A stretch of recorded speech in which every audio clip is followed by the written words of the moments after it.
What if one of the worst crimes in human history didn't begin with violence? It began with ideas, words and beliefs that slowly turned into hatred? In the 20th century, millions of people were targeted, dehumanized, and murdered during the Holocaust. But this didn't happen overnight. It wasn't random, and it wasn't simple. So the real question is, how did an entire nation come to accept this? Why were Jewish people blamed, targeted, and turned into enemies? And how did one man, Adolf Hitler, convince millions to believe it? To understand the Holocaust, we have to go back, before the war, before the violence, back to the ideas that made it possible. Because this story isn't just about history, it's about how dangerous hate can become when no one stops it. Before we begin, subscribe to this channel and tell me, which historical topic should we explore next? Long before Adolf Hitler ever stood in front of a crowd, before Nazi symbols filled the streets, before the Holocaust shocked the world, something was already there. Not violence, not war. An idea, something that had been building quietly for centuries, spreading across countries, across generations, across minds. Because what happened later didn't begin in one moment. It was shaped, slowly. To understand how millions of people could be targeted, blamed, and eventually destroyed, we have to go back to a time when none of that had happened yet. Back to a Europe that looked completely different on the surface, but underneath, carried tensions that had never fully disappeared. For centuries, Jewish communities lived across Europe as small minorities within much larger populations. They had their own traditions, their own beliefs, their own way of life. In many places, they lived in separate neighborhoods, not always by choice, but because society kept them at a distance. And that distance mattered, because when a group is seen as separate long enough, people begin to see them as different. And when people are seen as different, they can easily be misunderstood. In medieval Europe, religion shaped identity. It defined communities, influenced laws, and guided everyday life. Most societies were deeply Christian, and anyone outside that structure was often viewed with suspicion. Jewish communities, even when they had lived in the same cities for generations, were often still seen as outsiders. Over time, that suspicion didn't just remain, it grew. Stories began to spread. Rumors turned into beliefs. Jewish people were accused of things they had no connection to, accused of secret influence, accused of hidden control, accused of working against society from within. There was no real evidence behind these claims. But fear doesn't depend on evidence. It depends on repetition. And once an idea is repeated enough times, it starts to feel real. In many parts of Europe, Jewish communities faced restrictions that limited their role in society. They were often banned from owning land, excluded from certain professions, and pushed into very specific types of work like trade, finance, and small businesses. They adapted. They survived within the system that existed. But that adaptation created another layer of misunderstanding. Because instead of being seen as people working within limitations, they were sometimes seen as people gaining influence. And that perception added fuel to something that was already there. Because history shows a pattern. When times are stable, prejudice can stay quiet. But when crisis hits, everything changes. During times of war, disease, or economic collapse, people look for explanations. And when problems feel too big or too complex, there's a tendency to look for simple answers. And sometimes, simple answers come in the form of blame. During the Black Death in the 14th century, as fear spread across Europe, Jewish communities were falsely accused of causing the disaster. There was no proof, no logic behind it. But fear doesn't wait for proof. Communities were attacked, people were driven out, lives were destroyed not because of what they had done, but because they were seen as different at the worst possible moment. And that pattern didn't happen once. It happened again, and again, and again. Each time leaving behind something deeper, a memory, an idea that never fully disappeared. By the 18th and 19th centuries, Europe was changing rapidly. Industrialization was transforming economies. Cities were growing. Science and new political ideas were reshaping how people understood the world. But old prejudices didn't vanish. They adapted. Instead of focusing only on religion, new theories began to describe people in terms of race. Some claimed that humanity could be divided into groups that were naturally superior or inferior. These ideas were presented as scientific, even though they were deeply flawed. And Jewish identity, which had long been understood as religious or cultural, was now being described as something permanent, something inherited, something that couldn't be changed. That shift made everything more rigid, because if identity is seen as something fixed, then discrimination becomes harder to escape. By the late 19th century, anti-Semitism had taken on a more modern form. It wasn't just local anymore. It spread through newspapers, political movements, and public discussions. Jewish people were accused of controlling economies, influencing governments, and working against national interests. These claims weren't supported by facts, but they were repeated, and repetition creates belief, especially in times of uncertainty. By the early 20th century, Germany stood as one of the most advanced societies in Europe. It was industrial, educated, and culturally influential. Jewish citizens were part of that society, working as doctors, teachers, artists, and business owners. In many ways, they were integrated, but integration didn't erase prejudice, because beneath the surface, the older ideas were still there. The stereotypes, the suspicion, the resentment, they hadn't disappeared. They were waiting, and that's the key thing to understand. Dangerous ideas don't need to be everywhere to matter. They only need the right moment. Because when a society faces fear, when people feel uncertain about their future, when anger begins to spread, those ideas can return stronger than before. By the time the 20th century began, the foundation was already in place. A long history of suspicion, repeated stereotypes, moments of crisis that turned into blame. Nothing had exploded yet, but everything was ready, like dry ground waiting for a spark. And that spark was coming, because soon, Germany would face one of the greatest crises in its history, a defeat that would shake the nation, an economic collapse that would affect millions, a sense of humiliation that would leave people searching for answers. And in moments like that, the people who offer someone to blame often gain the most power. When the guns of World War I finally fell silent, Germany was no longer the same country. It hadn't just lost a war, it had lost its sense of pride, its stability, its future. Millions of soldiers returned home, not to victory parades, but to uncertainty.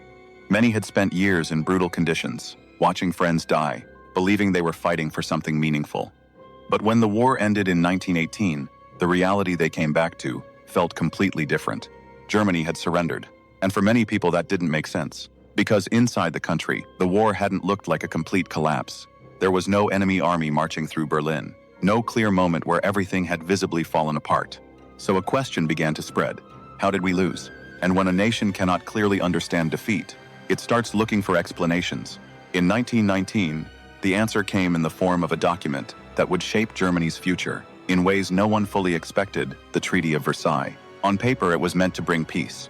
In reality, it brought resentment. Germany was forced to accept full responsibility for the war. It had to give up territory, reduce its military, and pay massive financial reparations to the Allied powers. The terms were harsh, and for many Germans, they felt humiliating. Imagine losing a war, and then being told you were entirely to blame for it. Imagine your country struggling, and being forced to pay enormous costs while trying to rebuild. That anger didn't stay contained. It spread. The economic consequences came quickly. Inflation began to rise. Jobs became harder to find. Savings lost their value. And then things got worse. By the early 1920s, Germany entered a period of hyperinflation so extreme that money itself almost became meaningless. People carried stacks of banknotes just to buy basic goods. Prices changed by the hour. There are stories of people needing wheelbarrows full of cash just to buy bread. Families who had saved for years suddenly found their savings worthless. For ordinary people, life became unpredictable. And when life becomes unstable, fear follows. But economic struggle alone doesn't explain everything, because alongside the financial collapse, something else was happening. A narrative was forming. Some people began to argue that Germany had not truly been defeated on the battlefield. Instead, they claimed the country had been betrayed from within. This idea became known as the stab in the back myth. It suggested that internal enemies, politicians, activists, and certain communities had weakened Germany at a critical moment. It wasn't based on solid evidence, but it was powerful, because it gave people something they were searching for: a simple explanation, and more importantly, someone to blame. In times of crisis, complex problems are often reduced to simple stories that turn confusion into certainty and anger into direction. As Germany struggled through the 1920s, political instability made everything worse. Governments changed frequently. Protests and unrest became common. Different groups fought over the future of the country. Democracy, which was still new in Germany, began to feel fragile.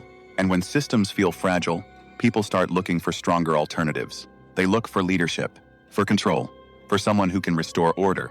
This is where dangerous ideas begin to gain ground. Because when people feel powerless, they become more open to extreme solutions. Messages that might have been ignored in stable times suddenly start to sound convincing. Blame becomes easier to accept. Anger becomes easier to direct. And the ideas that had existed quietly for years, those old prejudices, those stereotypes, those suspicions start to reappear, not as distant memories, but as explanations. Throughout Germany, different political groups tried to gain support by offering answers. Some focused on rebuilding the economy, others promised to restore national pride, some blamed foreign powers, and some focused on internal enemies. They pointed to existing prejudices and amplified them. They took old stereotypes and gave them new urgency. They connected economic hardship, political instability, and national humiliation to specific groups, turning long-standing biases into political tools. And slowly, those ideas began to spread more widely. Not everywhere, not all at once, but enough. It's important to understand something here. Germany was not a country where everyone suddenly believed the same thing. There were many perspectives, many disagreements, many people who rejected extremist ideas completely. But in moments of crisis, the loudest voices often gain the most attention, especially when they offer certainty in a time of confusion. By the late 1920s, Germany was still trying to recover. There were moments of improvement, periods where the economy stabilized and life began to feel normal again. But that stability didn't last, because in 1929, the world changed again. The Great Depression began, and this time the impact was global. Germany was hit especially hard. Businesses collapsed, banks failed, unemployment rose dramatically. Millions of people lost their jobs. Families struggled to survive, and once again, the sense of uncertainty returned stronger than before. At this point, frustration turned into something deeper, desperation, because when people feel like the system is no longer working, they stop trusting it. And when trust disappears, they become willing to consider alternatives they might once have rejected. This was the environment that allowed extreme ideas to move from the margins into the mainstream, not because everyone suddenly believed them, but because enough people were willing to listen, willing to hope that anyone could fix what seemed broken. And among the many voices competing for attention, one began to stand out, a man who spoke with certainty, with confidence, with simple explanations for complex problems, a man who promised to restore Germany's strength, rebuild its pride, and give its people a clear direction. His name was Adolf Hitler, and for a nation searching for answers, he was about to offer them. By the early 1930s, Germany was a country searching for direction. Years of defeat, economic collapse, and political instability had left millions of people uncertain about the future. Trust in the system was fading. Confidence in leadership was weak. And in that uncertainty, voices that promised clarity began to stand out. Among them was a man who didn't speak like a traditional politician. Adolf Hitler didn't present complicated policies or detailed plans. He spoke in simple, direct language. He spoke about pride, strength, and unity. He spoke about restoring Germany to what it once was, and what he claimed it could become again. But more importantly, he gave people something they were looking for: certainty. Hitler's early life had been far from extraordinary. He had struggled as a young man, failed to establish a career, and spent time moving between cities. His experience in World War I, however, became central to how he saw the world. Like many others, he experienced the war as a defining moment, and like many others, he struggled to accept how it had ended. After the war, Germany was filled with frustration, confusion, and competing explanations for what had gone wrong. Hitler found himself drawn to ideas that blamed internal enemies for the country's defeat, ideas that had already been circulating in society. But he didn't just accept those ideas. He amplified them. In the early 1920s, Hitler joined a small political group that would later become known as the Nazi Party. At the time, it was one of many organizations competing for attention in a crowded and unstable political landscape. What made Hitler different was not just what he said, but how he said it. His speeches were emotional, intense, and carefully structured to build momentum. He understood how to connect with people who felt ignored, frustrated, or angry. He spoke to their fears, their disappointments, and their desire for change. And as more people listened, his influence grew. At the center of Hitler's message was a simple narrative. Germany had been wronged. Its people had been betrayed. Its future had been stolen. And according to him, there were clear reasons and clear people to blame. These ideas weren't new. They were built on the same prejudices and conspiracy theories that had existed for decades. But Hitler gave them something new: intensity, repetition, and a sense of urgency.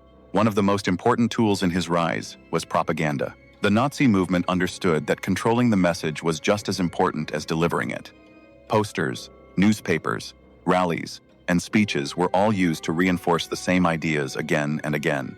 The goal wasn't to provide detailed explanations. It was to create emotional impact, to make people feel like they understood what was happening, even if the reality was far more complex. Because when messages are repeated consistently, They begin to feel true. Hitler also understood the power of identity. He framed his movement not just as a political party, but as a force that could unite the nation. He spoke about belonging, about strength, about restoring a shared purpose. For many people, especially during times of instability, that message was appealing, because uncertainty creates a desire for clarity, and clarity, real or not, can be powerful. In 1923, Hitler attempted to seize power through force in an event known as the Beer Hall Putsch. The attempt failed. He was arrested and sentenced to prison. At first glance, it seemed like the end of his political ambitions, but in reality, it became a turning point. During his time in prison, Hitler wrote Mein Kampf, a book that outlined his worldview, his beliefs, and his long-term goals. It combined personal experiences, political ideas, and deeply flawed theories about race and society. These ideas were not hidden. They were written clearly. But at the time, many people did not take them seriously. After his release, Hitler changed his strategy. Instead of trying to take power by force, he focused on gaining it through the political system itself. He worked to expand the Nazi Party, organize supporters, and build a broader base of influence. And as Germany's problems continued, his message reached more people. The timing played a crucial role. The Great Depression had left millions unemployed. Businesses were failing. Families were struggling. The sense of crisis returned stronger than before. In that environment, radical ideas began to seem less extreme. Because when people feel like they have nothing left to lose, they become more open to change, even dramatic change. Hitler's speeches became larger. His rallies drew bigger crowds. His presence in public life grew more visible. But it wasn't just about speeches. The Nazi Party created a sense of organization and strength. Uniforms, symbols, and coordinated events gave the impression of unity and control. They projected confidence at a time when much of the country felt unstable. And perception matters, because when people see order, they begin to believe in it. By the early 1930s, the Nazi Party had become one of the most powerful political forces in Germany. Not because everyone supported them, but because enough people did. Enough to shift the balance. Enough to change the direction of the country. In 1933, Hitler was appointed Chancellor of Germany. It was a legal political decision, not a violent takeover. And that's what made it significant, because it showed that extreme ideas could move from the margins into positions of power through systems that were meant to prevent exactly that. Once in power, the situation changed quickly. Political opposition was weakened. Control over media increased. Laws began to shift. The structure of the government itself started to transform. Step by step, power became more centralized, and with more power came more influence. It's important to understand that this transformation didn't happen all at once. It happened gradually, in ways that at the time could seem manageable, temporary, even necessary. But over time, those changes added up, and the space for disagreement became smaller. By the time many people fully understood what was happening, the system had already changed. The rules were different, the balance of power had shifted, and the ideas that had once been on the edges of society were now at the center. This was the moment where belief turned into policy, where rhetoric began to shape reality, where the groundwork laid over centuries started to take a more concrete form. By the time Adolf Hitler came to power in 1933, Germany had already gone through years of instability, crisis, and change. But gaining power was only the beginning, because holding power required something more. It required control, not just over government institutions, but over how people thought, how they understood the world, how they defined truth. The Nazi leadership understood something very clearly. People don't need to be forced to believe something if they can be convinced. And the most effective way to convince millions of people is not through one message, but through constant repetition. This is where propaganda became central, not as a side tool, but as a system designed to shape perception, influence emotions, and guide public opinion in a very specific direction. Newspapers, radio broadcasts, films, posters, school lessons. Every channel of communication was gradually brought under control. Independent voices were removed. Opposition was silenced. And what remained was a single, consistent narrative. At first, the changes were subtle. Certain stories appeared more frequently. Certain perspectives disappeared. Language itself began to shift. Words were chosen carefully. Phrases were repeated again and again. And over time, those repeated ideas began to feel familiar. And when something feels familiar, it begins to feel true. One of the most important aspects of this system was simplicity. Complex problems were reduced to simple explanations. Economic struggles, political instability, social change, all of it was framed in ways that were easy to understand. even if they were not accurate. Because simple messages spread faster, they're easier to remember, easier to repeat, and easier to believe. Another key element was emotion. Propaganda was not designed to inform. It was designed to make people feel pride, fear, anger. These emotions were carefully triggered through speeches, visuals, and storytelling. Large rallies became powerful displays of unity. Thousands of people gathered in one place, hearing the same messages, reacting in the same way, creating a shared experience that reinforced the sense that everyone was thinking the same thing. And when individuals feel like they are part of a larger group, they are less likely to question it. The idea of us versus them became central. The message was clear. There is a strong, united Germany, and there are forces working against it. This framing simplified reality into two sides. And once people begin to see the world that way, everything becomes easier to categorize. Support becomes loyalty, doubt becomes suspicion, and disagreement becomes something dangerous. Education also played a role. Schools began to reflect the same ideas being spread through media. Lessons were adjusted, narratives were shaped. Young students were taught to see the world through a very specific lens, because influencing adults is one thing, but influencing the next generation means shaping the future. It's important to understand that this process did not feel extreme to everyone at the time. Many changes were introduced gradually, step by step, and each step, on its own, could seem manageable, temporary, even reasonable. But over time, those steps added up. For many people, life appeared to improve in certain ways. Employment increased. Public projects expanded. There was a visible effort to restore national pride and stability. And that mattered, because when people see positive change in their daily lives, they are more likely to trust the system creating it, even if that system is also shaping their perception in other ways. This is what made the propaganda system effective. It didn't rely only on fear. It also relied on trust. Trust built through visible results, repeated messages, and a sense of shared purpose. At the same time, opposing viewpoints became harder to access. Criticism was discouraged. Alternative perspectives were removed. And when people are exposed to only one version of events, that version becomes their reality. But not everyone accepted it. There were still individuals who questioned what was happening. Some resisted quietly, others spoke out. But as control increased, the space for resistance became smaller, because the more influence a system has over information, the harder it becomes to challenge it. Another important factor was normalization. Ideas that once seemed extreme were repeated until they no longer felt unusual. Language changed slowly, attitudes shifted gradually, and over time, what would have once been shocking became part of everyday conversation.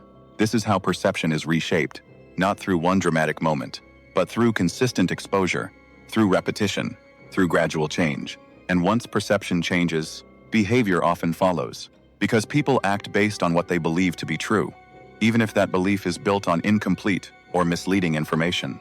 By the mid-1930s, the foundation had been firmly established. The government had power, the message was controlled, public perception had begun to shift, and the ideas that had once existed quietly in the background were now being reinforced openly. This was the stage where belief began to turn into action. Not sudden, immediate action, but structured, deliberate steps. Because once a society begins to accept a certain way of thinking, policies can be built around it. The next phase would not rely only on words. It would move into laws, into rules that defined who belonged and who did not, into decisions that affected everyday life. And once laws begin to reflect those ideas, they become harder to question, because they are no longer just opinions. They become part of the system itself. By the mid-1930s, Germany had changed in ways that were both visible and invisible. The streets looked orderly. The economy showed signs of recovery. The government appeared strong and decisive. But beneath that surface, something deeper was happening. Ideas that had once been repeated in speeches and media were now beginning to take a different form. They were becoming law. When beliefs move into the legal system, they carry a different weight. They are no longer just opinions. They become rules. Rules that define what is allowed and what is not, who belongs and who does not. In 1935, a series of laws were introduced that would fundamentally change life for Jewish people in Germany. These became known as the Nuremberg Laws. At first glance, they might have seemed like administrative decisions, but their impact was far more significant, because these laws didn't just regulate behavior, they redefined identity. One of the key changes was the removal of citizenship. Jewish people were no longer considered full citizens of Germany. They were placed into a separate legal category. This meant losing political rights, losing protections, losing a sense of belonging within the country they had lived in for generations. Another set of rules focused on relationships. Marriages and relationships between Jewish and non-Jewish Germans were prohibited. These laws were framed as a way to preserve identity, but in reality, they enforced separation. They created clear boundaries, legal boundaries between groups of people. And once those boundaries are established, they begin to shape how society functions. Daily life began to change. Jobs were lost. Opportunities disappeared. Access to public spaces became restricted. Jewish doctors could no longer treat certain patients. Jewish lawyers lost the ability to practice in many cases. Businesses faced boycotts and pressure. Each change on its own might have seemed limited, but together, they created a system that slowly pushed an entire group of people out of public life. And this process didn't happen all at once. It happened step by step, because gradual change is often easier for societies to accept. If everything had changed overnight, it might have created more resistance. But when changes come one piece at a time, they can feel manageable, even normal. This is what made the system effective. It didn't rely on sudden shock. It relied on normalization. Each new restriction became part of everyday reality. Each new rule became something people adjusted to. And over time, those adjustments added up. For many people in Germany, life continued. They went to work. They raised families. They followed the news. And because the changes were gradual, it became easier to overlook their impact, or to see them as distant, something affecting others, not themselves. At the same time, propaganda continued to reinforce the ideas behind these laws. The message remained consistent. These changes were necessary. They were justified. They were presented as part of a larger effort to strengthen the nation. And when laws are supported by a constant stream of messaging, they begin to feel legitimate. But legality does not always mean fairness. And systems built on exclusion create consequences. For Jewish families, the impact was immediate and personal. Children faced discrimination in schools. Parents lost jobs and struggled to provide. Communities that had existed for generations found themselves increasingly isolated. The sense of security began to disappear, and uncertainty took its place. It's important to understand that not everyone supported these changes. There were individuals who disagreed, who questioned what was happening, who recognized the injustice. But as control increased, the ability to challenge the system became more limited. Because when laws are backed by authority, resistance becomes risky. Another important shift was how identity was defined. Under these laws, being Jewish was no longer just a matter of religion or culture. It was defined through ancestry, through family background, through categories that people could not change. This made the system even more rigid, because it removed any possibility of inclusion. No matter what someone believed, no matter how they lived, they were placed into a fixed position. And once identity is defined in that way, it becomes easier to justify further separation. Because the distinction is no longer seen as flexible, it becomes permanent. By the late 1930s, the divide had become clear. Two groups, one with rights, one without, one included, one excluded. And that divide affected every part of life. Businesses owned by Jewish families were targeted and often forced to close or transfer ownership. Public spaces became less accessible. Social interactions became more restricted. The goal was not just separation. It was removal, gradual, controlled, and systematic. And yet, from the outside, it might not have looked like immediate violence. There were no large-scale attacks at this stage. No widespread destruction visible everywhere. Instead, there was a system, quiet, legal. But systems like this don't stay static, because once a society accepts exclusion, it becomes easier to justify escalation. Once rights are removed, it becomes easier to remove more. And that is what makes this stage so important, because this is where the shift happens, from ideas to laws, from belief, from prejudice to policy. And once policy is in place, the next steps can move faster. For many people, the changes had already gone too far. For others, they still seemed distant, but the direction was clear, and it was moving towards something more intense, more visible, and dangerous. Because systems built on division rarely stop at separation. They move toward enforcement, toward action. By the late 1930s, Germany had already crossed a line. Not suddenly, not all at once, but step by step, through laws, restrictions, and a system that had slowly pushed Jewish people out of everyday life. For years, the changes had been controlled, structured, legal. But systems like this don't remain contained forever. Because once a society accepts exclusion, it becomes easier to accept something more. The shift didn't begin with a single event. It began with a change in atmosphere. Tension became more visible. Hostility became more open. The boundaries that had once been enforced quietly were now being pushed further. Words turned sharper. Actions became more direct. and the distance between groups became impossible to ignore. Across Germany, Jewish businesses continued to face pressure. Many had already been forced to close or transfer ownership. Those that remained were often marked, boycotted, or avoided. Public spaces felt different. Places that once allowed interaction now carried an invisible barrier. Schools, workplaces, streets. The separation was no longer just legal, it was social. At the same time, fear began to grow. Because when discrimination becomes normalized, it creates uncertainty. People begin to ask questions. What will happen next? How far will this go? And those questions rarely come with clear answers. In 1938, that uncertainty turned into something more visible. An event occurred that would mark a turning point.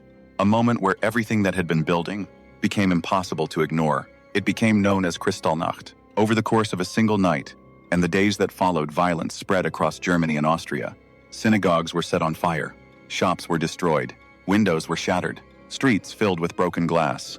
That's where the name came from. Night of Broken Glass. But the damage went far beyond buildings. People were attacked, arrested, taken away. Thousands of Jewish men were detained and sent to camps. For many families, it was the moment when fear became real. Not distant, not theoretical, immediate. What made this event different was its visibility. Up until this point, much of the discrimination had been carried out through laws and restrictions. Now it was happening openly, in the streets, in public, and people could see it. The reaction varied. Some watched in silence. Some felt shock. Some had already been influenced by years of messaging and accepted it as part of a larger narrative. But regardless of individual reactions, the direction was clear. This was no longer just about separation. It was about escalation. Another important aspect of this moment was how it was framed. The violence was not presented as random. It was described as a response, as something justified, as something necessary. And when violence is framed that way, it becomes easier for people to accept, even if they don't fully agree with it. After Kristallnacht, the situation changed quickly. New measures were introduced. Fines were imposed on Jewish communities. More businesses were taken. Restrictions increased, and the sense of safety continued to disappear. For many Jewish families, the question was no longer about adaptation. It was about survival. Some tried to leave the country, but leaving wasn't easy. Other nations had limits. Immigration rules were strict, and as more people tried to escape, options became fewer. At the same time, those who remained faced a reality that was becoming increasingly uncertain. Daily life became more restricted. Movement was limited. Opportunities vanished. Isolation deepened. And the system that had once seemed controlled was now showing signs of something more unpredictable. It's important to understand that this stage represents a critical shift, because once violence becomes public, it changes what people believe is possible. It lowers the threshold. What once seemed unthinkable becomes imaginable, and what becomes imaginable can become reality. For the Nazi leadership, this moment demonstrated something important. It showed how far they could go, how much could happen without widespread resistance. And that understanding influenced what came next. Because systems built on exclusion and reinforced through control do not stop on their own. They continue, expand, and escalate. By the end of 1938, the situation had moved beyond discrimination, beyond separation. It had entered a phase where violence was no longer hidden, and that made the future more uncertain than ever. But even at this stage, the full scale of what was coming had not yet been revealed, because the next phase would take everything that had already happened and organize it, systematize it, expand it beyond borders. This is the moment where history begins to move faster, where decisions are made that will affect millions, where policies turn into actions on a much larger scale. And once that process begins, it becomes harder to stop. By the time the late 1930s turned into the early 1940s, the situation had already crossed into something far more dangerous. What had started as ideas, then became laws, then turned into public violence, was now entering a phase that would change history forever. Because this was the moment when everything became systematic. In 1939, the outbreak of World War II expanded the reach of Nazi control beyond Germany's borders. As territories were occupied across Europe, millions more people came under that control. And with expansion came implementation, because the policies that had been developed inside Germany were now being applied on a much larger scale. One of the first steps in this new phase was forced relocation. Jewish communities in occupied regions were moved into designated areas known as ghettos. These were not ordinary neighborhoods. They were controlled spaces, crowded, restricted, and isolated. Entire families were forced to leave their homes and relocate, often with very little notice. They were allowed to take only a small number of belongings. Everything else was left behind. Inside these ghettos, conditions were extremely difficult. Space was limited. Resources were scarce. Food supplies were controlled. Overcrowding made daily life challenging. Disease spread easily. And the sense of uncertainty remained constant, because no one knew what would happen next. Despite the conditions, people tried to maintain some sense of normal life. Families stayed together. Communities supported one another where they could. But the environment was controlled. Movement was restricted. And opportunities to leave were almost non-existent. At the same time, another process was beginning.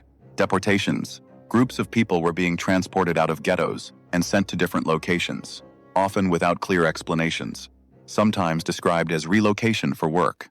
But the reality was far more complex. Trains became a central part of this system. People were gathered, placed into transport, and sent across long distances. Conditions during these journeys were difficult. Overcrowded spaces, limited access to food and water, long travel times, and uncertainty about the destination. These transports were not random.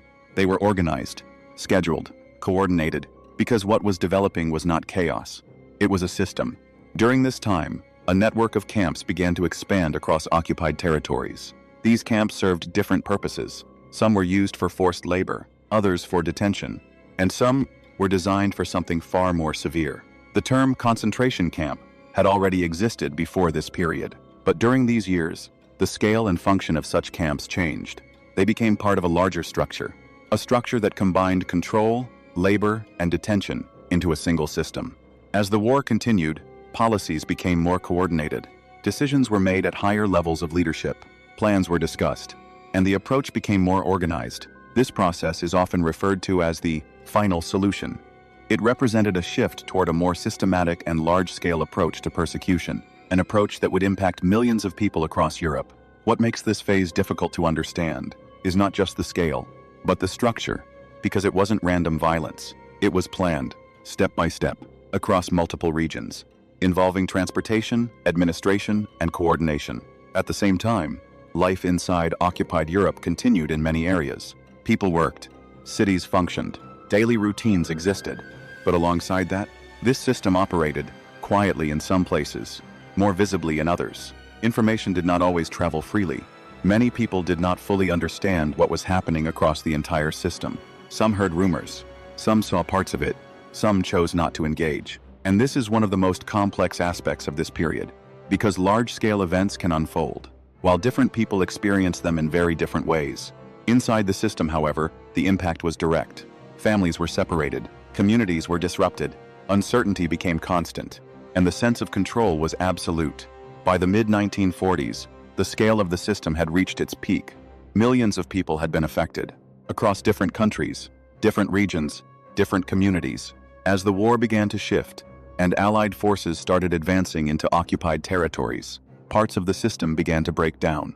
Camps were discovered, conditions became visible, and the reality of what had been happening began to emerge more clearly. For many, this was the first time they fully understood the scale, because while parts of the process had been visible, the full picture had not always been clear.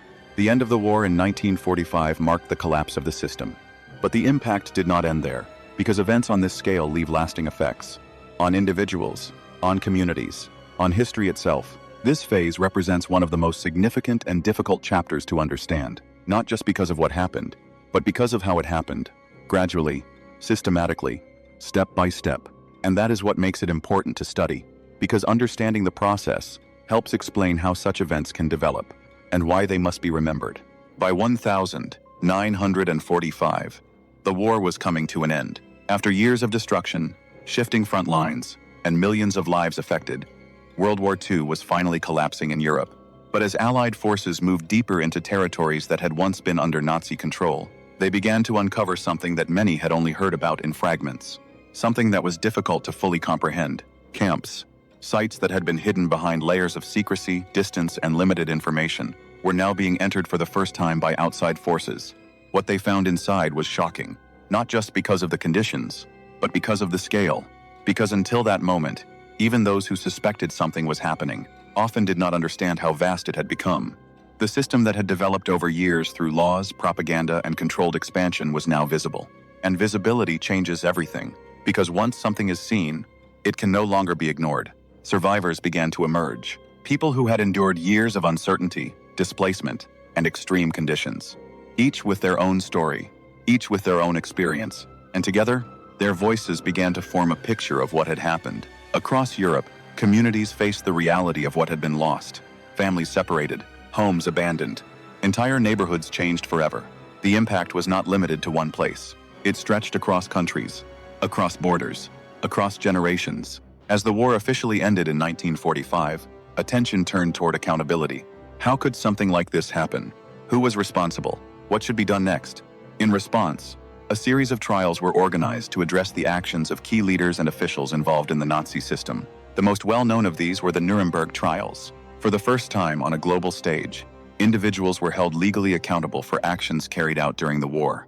Charges included crimes against humanity, war crimes, and other violations. These trials were significant not only because of the outcomes, but because of what they represented, a recognition that actions taken under authority could still be judged, that systems of power did not remove responsibility, and that international law could respond to events of this scale.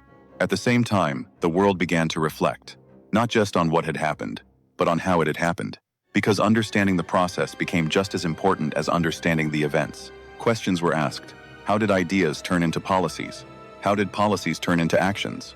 How did so many people become part of a system like this directly or indirectly? And perhaps the most difficult question of all, could something like this happen again? These questions led to changes. New efforts were made to define and protect human rights on a global level.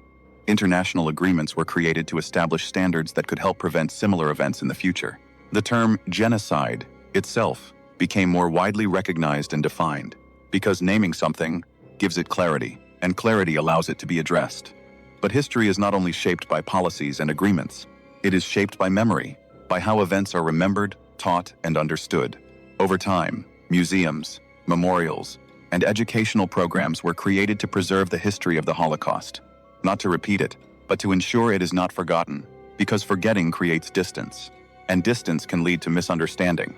The impact of these events extended far beyond the immediate aftermath. They influenced global politics, international relations, and discussions about identity, responsibility, and ethics. They changed how the world viewed conflict, authority, and human rights. But perhaps the most lasting impact is the lesson. Not a simple lesson, but a complex one. Because this history shows that large-scale events do not begin with large actions. They begin with small ideas. Ideas that are repeated. Ideas that go unchallenged. Ideas that slowly become accepted.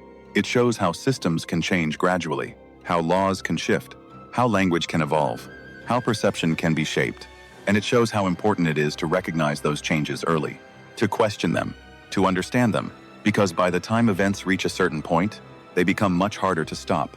This is why studying this history matters, not only to understand the past, but to recognize patterns, to see how similar processes might begin in different forms, and to respond before they grow. The story of this period is not just about one country, or one leader, or one moment in time. It is about a process, a series of decisions, actions, and responses that unfolded over years. And that process reminds us of something important, that societies are shaped not only by those who lead, but also by those who observe, respond, and participate, in different ways, at different levels. By the end of the war, the system that had been built had collapsed, but the memory of it remained. And that memory continues to influence how history is understood today, because some stories are not meant to fade. They are meant to be remembered, studied, understood, not to dwell on the past, but to learn from it. And that is where this story ends, not with a single conclusion, but with an understanding that history is not just something that happened. It is something that continues to shape the present and the future. If you found this story important, take a moment to reflect on it. And before you go, subscribe to the channel and leave a comment. Which historical topic should we explore next? Because there are many stories in history, and each one has something to teach.